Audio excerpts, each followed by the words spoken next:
우리는 계속해서 창세기 말씀을 살펴보고 있습니다. 지난주 창세기 15장에서는 하나님께서 햇불 언약식을 통해서 하나님의 하신 약속을 반드시 지킬 것을 말씀해 주셨습니다.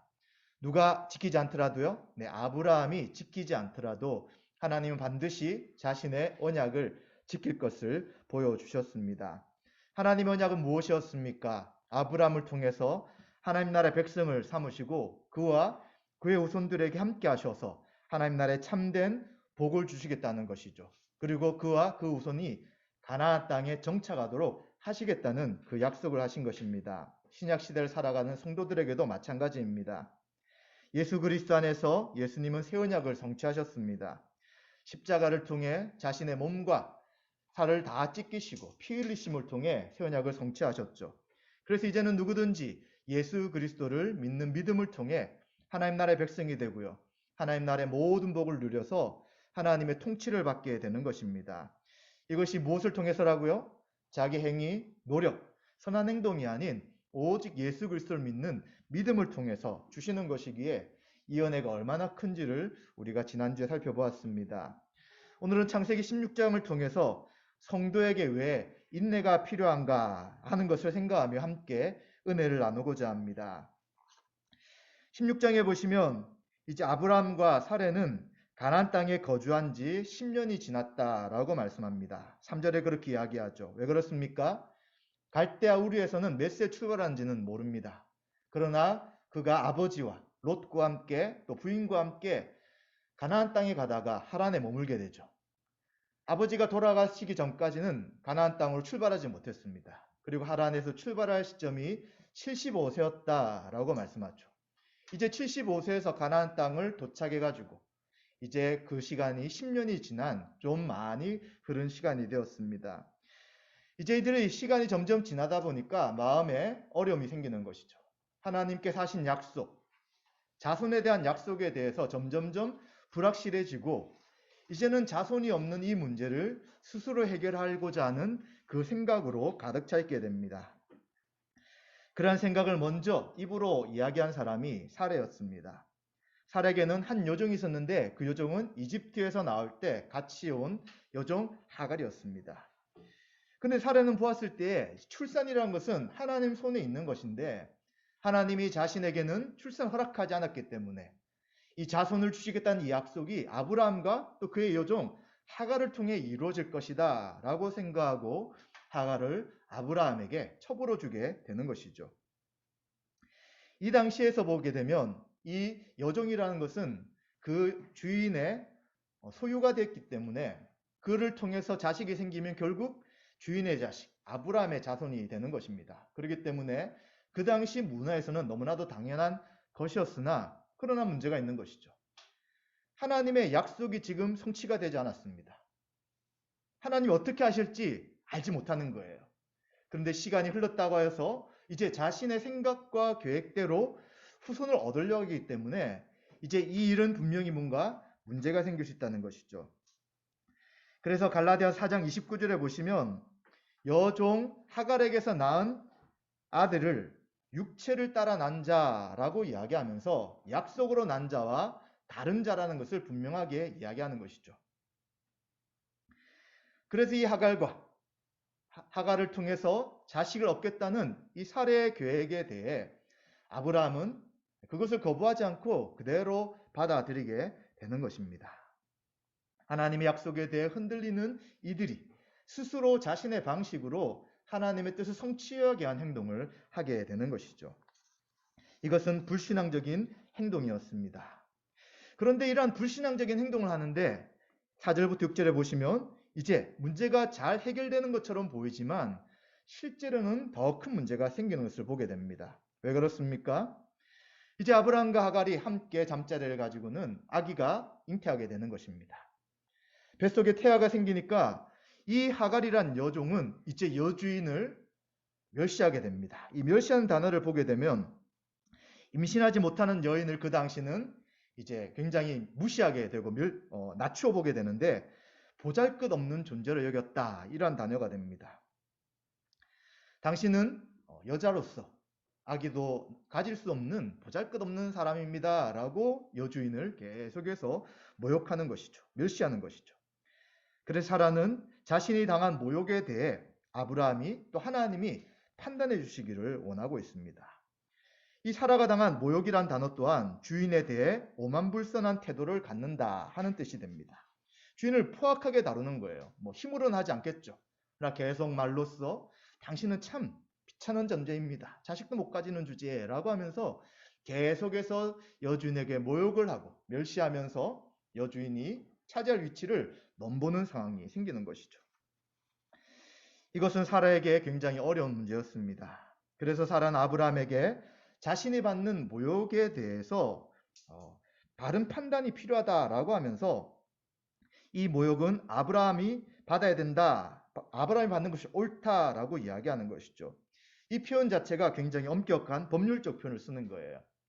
이 여종은 나의 소유고 그리고 나의 주인은 당신인데 이제 이러한 문제에 대해서는 당신이 정확하게 판단을 내리는 것입니다.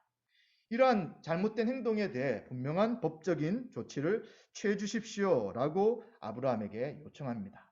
그리고 그녀는 또 뭐라고 하나님께 요청하냐면 하나님이 판단하시는 분이다. 하나님이 우리의 재판관이 되신다라고 이야기하는 거예요. 참 이상하죠. 이 문제를 누가 먼저 시작한 것입니까?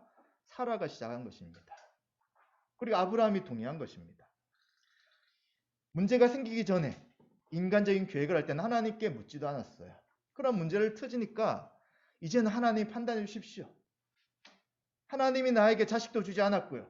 그래서 저는 자식을 얻고자 종을 주었는데 이 여종이 나한테 이렇게 모욕을 하고 멸시를 하는데 이 문제를 하나님 제발 판단해 주십시오. 아브라함과 나 사이에 하나님이 재판관이십니다. 라고 하면서 문제가 생기고 어려워지니까 하나님의 능력을, 하나님의 그 권능과 성품을 의지하는 어리석은 모습을 보게 되는 것이죠. 아브라함은 하갈의 모욕에 대해서 사라에게 결정하도록 하게 됩니다. 여종은 당신이 처리할 수 있는 것이다. 그리고 내가 그것을 하도록 허락할 테니까 스스로 알아서 정리하라 라고 이야기합니다. 이렇게 해서 이제 하갈이 모욕을 주고 멸시할 때 사라는 당하지 않습니다. 그를 계속해서 학대하게 되었고요. 이 임신한 하갈은 이 여주인의 학대를 더 이상 견딜 수 없어서 이제 그 집을 떠나 이집트로 다시 돌아가기 위해 집에서 도망하게 되는 것을 보게 되는 것이죠. 하나님의 뜻, 계획, 자손을 추리겠다는 그 계획을 하나님의 계획과 시간을 의지하지 않고 인간이 정해버렸을 때, 인간의 방식으로 했을 때 처음에는 문제가 해결되는 것처럼 보여요. 드디어 여종이 임신을 했으니까 야, 저 애가 태어나면 내 자식이 되겠다라고 생각했으나 이것은 문제가 해결되는 것이 아닙니다. 하나님의 뜻과 다른 것이죠. 그래도 이럴 때 인간은 어떻게 합니까? 굉장히 어리석죠. 여종 하갈은 자신의 위치를 지켜야 했지만 여주인을 넘보게 됩니다. 그 당시 상황에서는 어림도 없는 일을 하고 있는 것이죠. 사례는 어떻습니까? 그러나 덤비더라도 임신을 하고 있는 거잖아요. 이제 집을 내쫓아 버리면 그가 갈 데가 분명히 없고 태아 있는 아기도 마찬가지고 그리고 본인도 어떻게 될지 모르는 상황인데 이 사라는 그런 상황을 전혀 생각하지 않고 아주 냉정하게 내쫓아 버립니다. 또 이러한 문제를 중지해야 될 아브라함 어떻습니까? 아내가 어떻게 하든지 관여하지 않겠다고 하면서 이제 이 모든 문제는 당신과 하갈의 문제다라고 선을 그으면서 이제 이 부분에 대한 중재를 하지 않는 것을 보게 되는 것이죠. 좋을 때는 인간들은 참 선한 것처럼 보여요.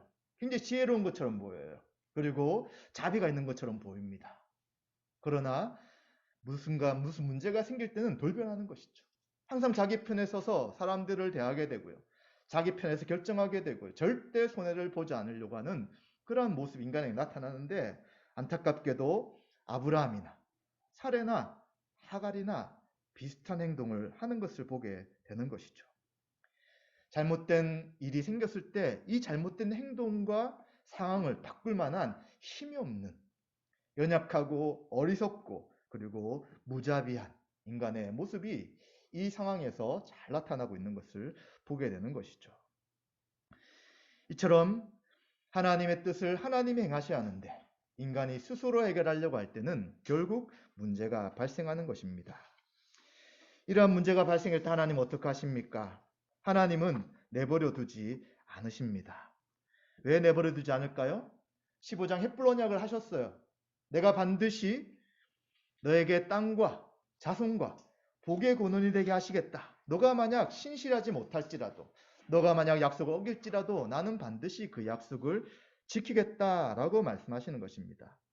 하나님은 이 약속을 지키기 위해 아브라함과 사라와 또 하갈에게 나타난 이 문제를 해결하신 것을 보게 되는 것이죠. 7절과 12절에 보시면 계속해서 반복되는 것이 여호와의 사자입니다. 하나님께서 여호와의 사자를 통하여 이제 이집트로 떠나는 하갈에게 나타나십니다. 광야 샘물이 있는 술길 세밀한 곳에서 하갈을 만납니다. 그리고 먼저 이 하갈에 대해 말씀하시죠. 뭐라고 말씀하십니까? 사레 여종 하갈아. 임신했지만 주인의 위치에 있는 자가 아닌 것을 분명히 이야기합니다. 너는 사레의 여종 하갈인데 도대체 어디서 와서 어디로 가고 있느냐? 너가 왜 이곳에 있느냐라고 자신의 위치를 분명하게 말씀하시는 것입니다. 그러자 하갈은 이제 자신의 위치가 어떤지 분명히 인식하며 이야기하죠. 나는 내 주인 사레를 피해서 도망하고 있습니다. 임신했을 때는 이제 여주인을 멸시하는 거예요. 아이고, 자식도 갖지 못하는 여자로서 아무런 가치도 없는 사람이다 라고 하면서 무시하였으나 지금 여호와의 사자의 질문 앞에서는 나는 사레의 여종인데 주인을 피해서 도망하고 있습니다 라고 이야기합니다. 이때 여호와의 사자는 하갈에게 분명하게 말씀합니다. 내 여주인에게로 돌아가라. 그리고 그 밑에서 복종하는 것이 너가 해야 될 일이다 라고 이야기해 주시는 것이죠. 그런데 이러한 약속에는, 이러한 명령에는 한 가지 그 마음에 해결되지 않는 것이 있습니다. 바로 자신이 지금 잉태한 태아의 문제인 것이죠. 내 뱃속에 있는 아기가 어떻게 될 것인가? 지금 여주인에게 쫓겨났는데 과연 이 아이가 나중에 태어나더라도 그 주인의 뒤를 이을 수 있을까? 아니 무사할까? 또 어떻게 될 것인가에 대한 것이 가장 큰 걱정이었을 것입니다. 그때 여호와의 사자는 하갈에게 분명하게 약속합니다. 씨를 번성케 할 것이다. 그리고 아들 이름을 이스마엘이라 할 것이다 라고 이야기하면서 씨가 크게 번성할 뿐만 아니라 수가 굉장히 많아서 셀 수 없게 할 것이다 라고 이야기하죠. 이 약속은 어떤 약속과 비슷합니까? 창세기 14장에 있는 아브라함에게 하신 약속. 하늘의 별과 같이 내 자손을 많아지게 할 것이다 라는 약속과 비슷한 약속을 지금 하갈에게 하고 있는 것입니다. 그리고 임신했는데 너는 아들을 낳을 것이고 그 아들의 이름을 이스마엘이라 하라 라고 이야기합니다. 이스마엘이라는 뜻은 여호와께서 들으신다, 여호와께서 들으셨다 라고 하는 것이죠. 뭘 들으십니까? 지금 하갈이 당하는 고통에 대해, 자식이 어떻게 될 것인가에 대한 그러한 두려움에 대해, 또 이후에 나의 인생은 어떻게 될 것인가 하는 모든 고통에 대해 하나님이 듣고 있다라는 뜻으로 이스마엘이다라고 이름을 이야기하십니다. 그리고 이스마엘의 이제 태어난 미래의 삶에 대해서도 분명하게 약속하시는데 들나귀 같이 될 것이다. 길들이지 않는 그러한 들나귀처럼 행동할 것이고요. 그의 손이 사람을 치는 유목민으로서 전쟁을 하는 자가 될 것이고요. 또 모든 사람이 그를 치면서 계속해서 전쟁이 끊어지지 않을 것이고 모든 형제와 대항해서 살 것이다 라고 하면서 어떻게 보면 그 삶에 평안은 없는 것처럼 보이지만 그러나 그 당시 유목민들의 삶은 정복하고 또 점령 서로 싸우는 이런 일이 반복되는 것이기에 결국은 독자적인 한 민족을 쉴 것에 대한 약속을 하갈에게 또 그가 잉태하여 태어나게 될 아들인 이스마엘에게 분명히 이야기해 주고 있는 것입니다. 이처럼 하나님의 뜻을 기다리지 못하고 자신의 계획대로 행했을 때 큰 문제가 생겼을 때에 하나님은 이 하갈에도 나타나셔서 하갈의 고통을 들으시고 그에게 자손에 대한 약속을 하시고 그가 다시 주인에게 돌아가서 복종하고 기다릴 것을 분명하게 말씀하시면서 이 갈등의 문제를 완전히 해결해 주시는 것을 보게 됩니다. 그리고 이제 마지막 문단 13절부터 16절에 보시면 이제 드디어 이 하갈이 주인에게 돌아갑니다.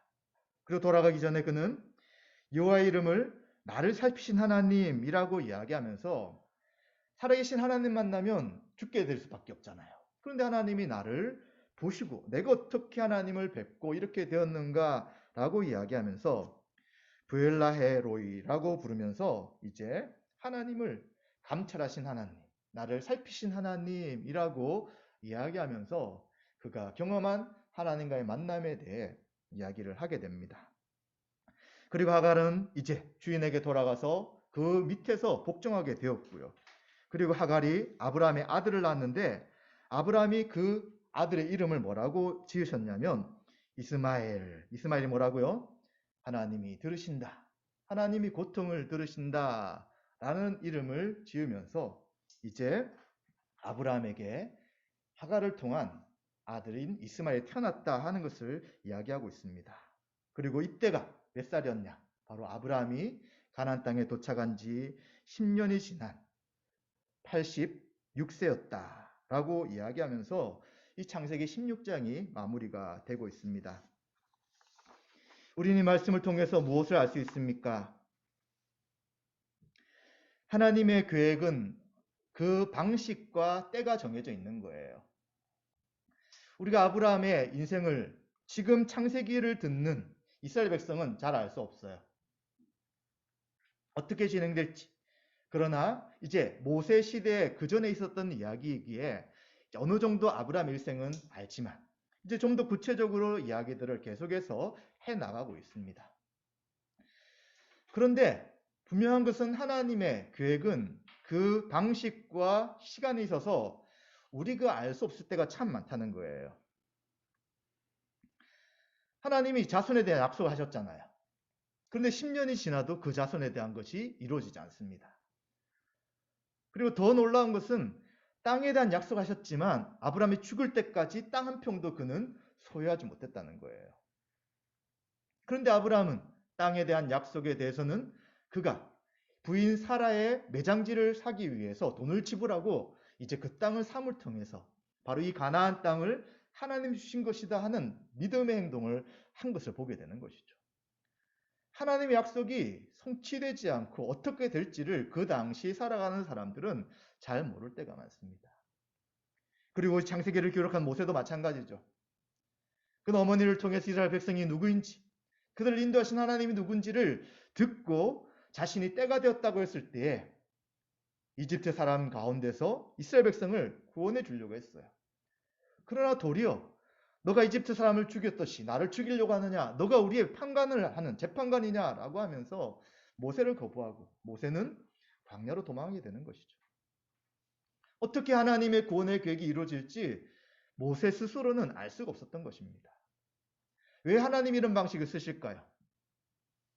하나님께서 우리에게 모든 미래를 다 알려줘봐야 우린 그것이 우리에게 더 좋은 것이 아니라 두려움이 생기는 것입니다. 차라리 미래를 모르는 것이 어쩌면 우리의 입장에서는 더 하나님을 신뢰하며 살아갈 수 있는 것이 될 수 있는 것입니다. 그래서 하나님께서는 모든 성경의 저자들 그리고 하나님의 계획을 처음부터 전체를 다 말씀하는 것이 아니라 하나씩 하나씩 점진적으로 말씀하시면서 최종적으로 예수 그리스도 오심을 통해 모든 하나님의 구원이 성취되도록 하신 것이죠. 그래서 우리는 하나님이 하신 약속, 그 약속이 하나님의 때에 하나님의 방식으로 이루어질 것이기 때문에 성도에게는 인내가 필요한 것입니다. 사랑하는 성도 여러분, 우리는 지금 무엇을 기다리고 있습니까? 우리의 구원의 최종적 완성인 예수님의 재림을 기다리고 있잖아요. 주님의 재림하실 때 모든 하나님의 구원이 완성될 것인데 그 과정 가운데 어떤 일이 있을지 우리는 분명히 알 수 없습니다. 또 하나님이 어떤 일을 행하실지도 우리는 알 수 없는 거예요. 그럼 어떻게 한다고요? 하나님의 선하심과 하나님이 살아계셔서 우리 인생 가운데 창조적으로 하나님이 일을 하시고 그 길을 인도하실 것을 신뢰하기 때문에 우리 성도는 신앙생활 가운데 인내하며 살아갈 수 있게 되는 것이고요. 반드시 인내가 필요한 것임을 우리는 기억해야 하는 것입니다. 그리고 우리는 이 본문을 보았을 때 계속해서 드는 질문이 하나가 생깁니다. 왜 하나님이 하갈에게 그렇게 개인적으로 나타나셔서 또 아브라함과 같은 거의 비슷한 약속인 그 씨를 많게 될 것이다, 씨에 대한 축복을 하셨는가에 대해 우리는 의문이 계속해서 생깁니다. 이 본문은 우리는 연약한 자를 도우시고 소외당한 자를 도우시는 그런 하나님이다 라고 이해할 수 있지만, 그러나 지금 창세기 12장부터 시작되는 초점은 누구냐? 아브라함인 거예요. 하나님이 아브라함을 부르셨습니다. 그리고 아브라함이 가나안 땅에 도착했을 때 이 땅을 주신다고 약속하셨습니다. 그리고 아브라함에게 하나님이 통치하시고 다스린다는 것을 여러 사람들, 종들과 그리고 재물을 통해서 분명히 보여주셨습니다.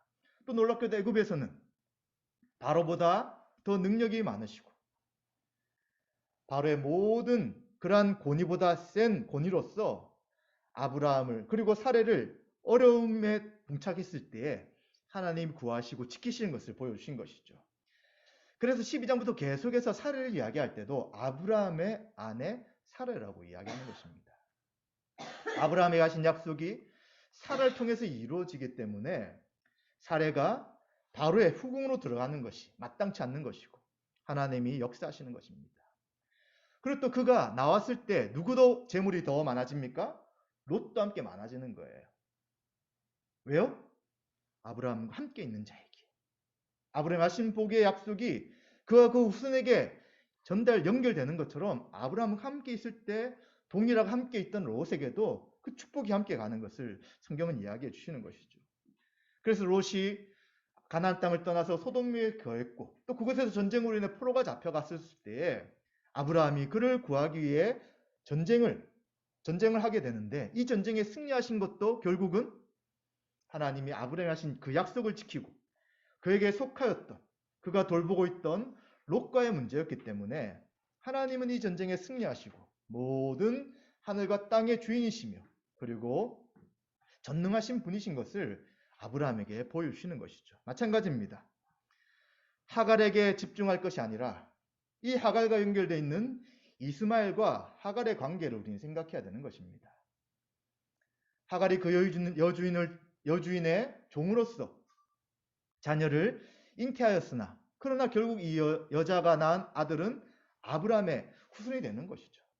그래서 하나님은 아브라함에게 하신 그 약속대로 그 여자에게서 난 하갈에게서 난 이스마엘에게도 복을 내리시고 그 자손에 대한 축복을 행하시는 것입니다. 그러나 분명한 것은 아무리 이스마엘이 자손이 많아지고 큰 민족이 이룰지라도 성경에서 이야기하는 약속의 후손은 분명히 아닌 것이죠.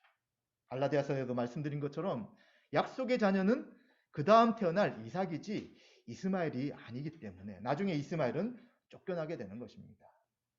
그러나 지금 이 15장에서는 16장에서는 아브라함을 통해 후손이 태어났기 때문에 그 아브라함의 후손인 이스마엘과 그리고 하갈을 살피시며 하갈에게 복 주시고 그가 말씀대로 순종하게 될 때 그 자손이 어떻게 될 것인지에 대해서 분명하게 말씀하는 것입니다.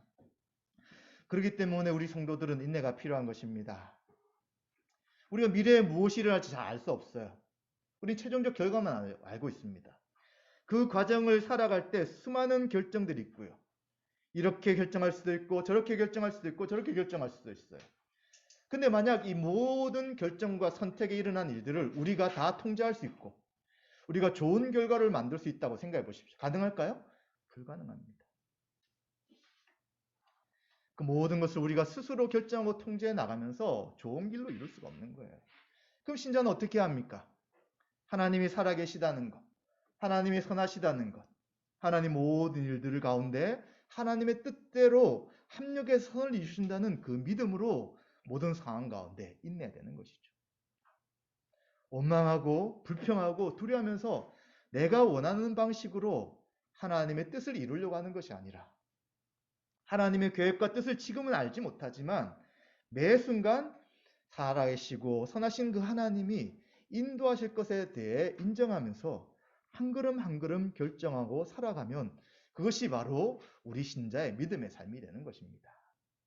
근데 불안하죠. 또 어쩔 땐 잘 안 될 때도 있죠.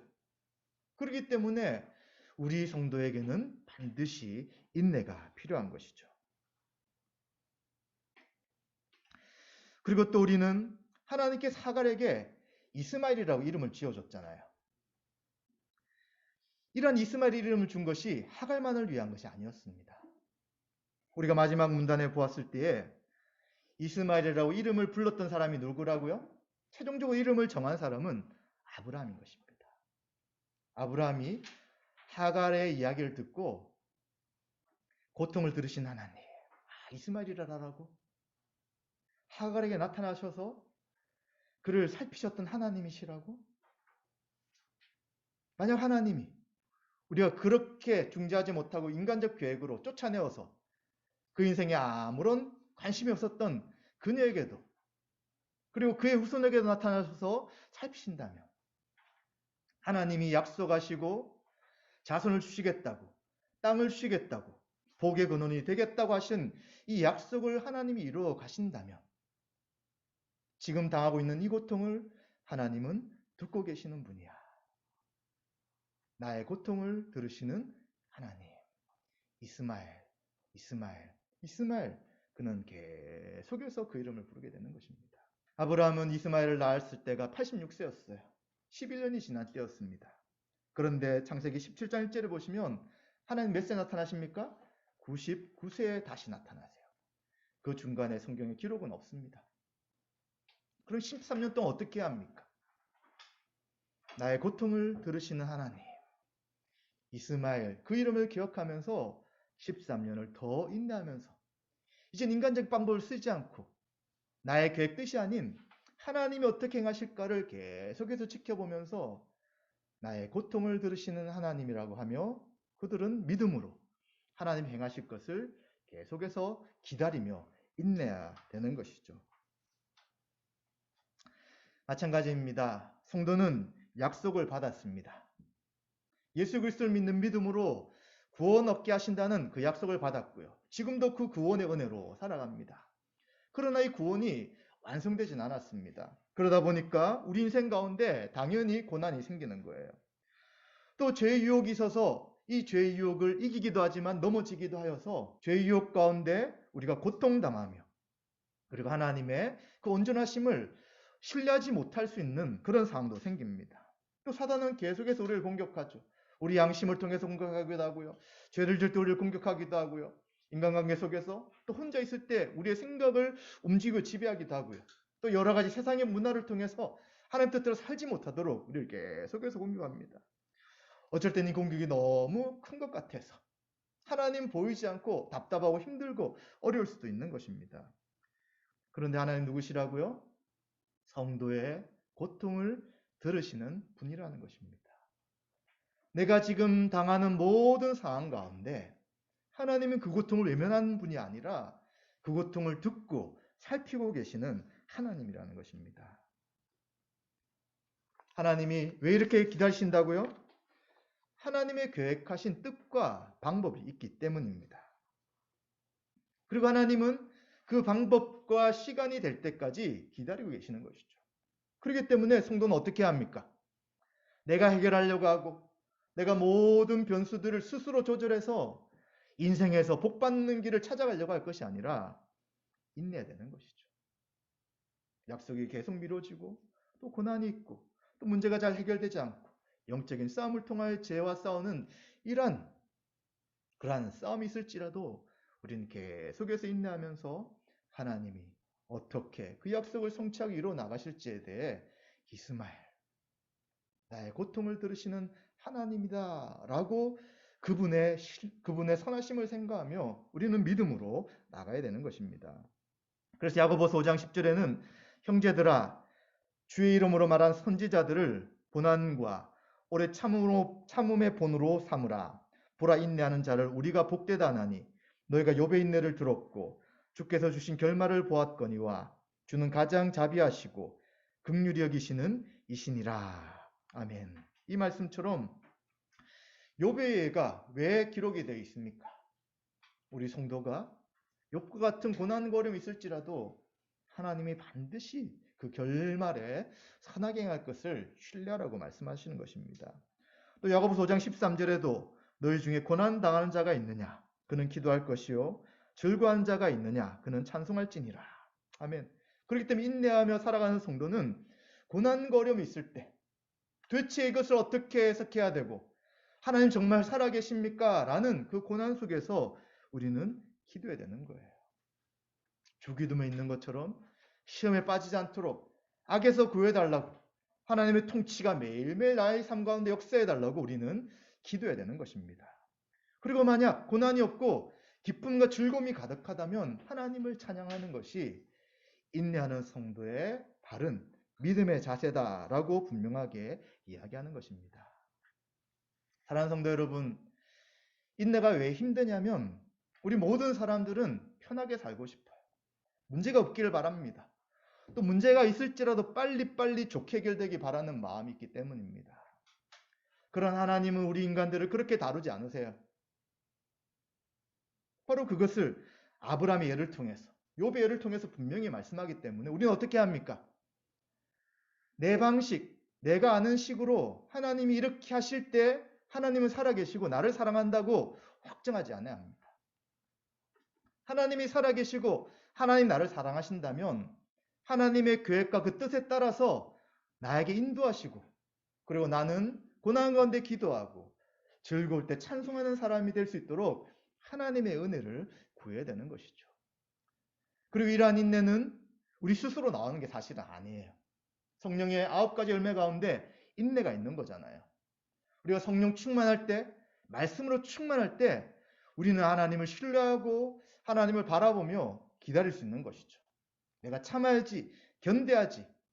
그래, 조금 더 기다려보자. 이것으로 되는 것이 아니기 때문에 우리는 예배하며 하나님이 누구신지를 발견하고 또 말씀 가운데 하나님을 의지하고 그리고 그 말씀을 붙잡으면서 매일매일 인내의 삶을 살아갈 때에 하나님이 반드시 하나님의 때, 하나님의 방식으로 하나님의 일을 이루실 것에 대해 우리는 신뢰해야 되는 것입니다. 말씀 마무리하겠습니다. 우리는 아브라함에게 나타나셔서 자신의 약속을 횃불 언약을 통해 신실히 지킬 것을 약속하신 하나님을 알게 되었습니다. 언약식을 하기 전에 이미 하나님은 그를 부르셨어요. 그리고 그를 지키셨고요. 복 주셨던 하나님이십니다. 그리고 언약식은 그런 하나님에 대해 더 신뢰하게 하시고 그리고 인간적인 그러한 방식을 통해 아브라함에게 분명하게 말씀하시는 것이죠. 또한 아브라함은 자손에 대한 약속을 온전히 신뢰하지 못했어요. 여종을 통해 자식을 가지라는 그 사례의 말에 그냥 동의하게 됩니다. 그런데 하나님은 하갈을 통해 이스마엘을 주셨죠. 나의 고통을 들으신 하나님. 하나님은 너의 고통을 지금 알고 너의 인내를 알고 너의 기다림을 알기 때문에 더 하나님을 신뢰하라고 이스마엘을 통하여 그리고 하갈을 통하여 하나님은 아브라함에게 사라에게 말씀하시는 것입니다. 사랑하는 성도 여러분, 우리도 예수 그리스도의 약속을 받은 성도입니다. 우리에게 구원하시며 또 하나님 나라의 모든 복을 누리게 하시는 하나님의 약속이 당장 이루어지지 않는 것처럼 보여요. 하나님 다스리는데 왜 이렇게 평안이 없어요? 하나님 다스리는데 왜 기도가 빨리 응답되지 않아요? 하나님 다스리는데 왜 교회에 문제가 있어요? 왜 하나님 다스리는 이 땅은 이렇게 잘못된 일이 많이 생깁니까? 라고 우리는 하나님이 우리를 돌보지 않는다. 고통을 들으시지 않는다. 라고 불평할 수 있지만 하나님은 지금도 살아계셔서 하나님의 일과 뜻 가운데 그 계획들을 이루어 가시는 것입니다. 그렇기 때문에 우리 성도들은 하나님의 선하심과 약속을 반드시 지키시는 분임을 말씀을 통해 확신하시고 그 약속이 성취될 까지 서로 함께 격려하며 인내해 나가야 될 것입니다. 성도는 인내하는 성도에게 주실 복에 대해 분명히 말씀하고 있습니다. 두려워하지 마시기 바랍니다. 인간적인 계획으로 문제를 해결하려고 하지 마시기 바랍니다. 하나님의 때, 하나님의 방식으로 약속을 성취하시는 그분을 신뢰하시기 바랍니다. 이처럼 하나님을 신뢰하시는 저와 여러분들에게 하나님의 은혜가 함께 하시기를 주의 이름으로 축원드립니다.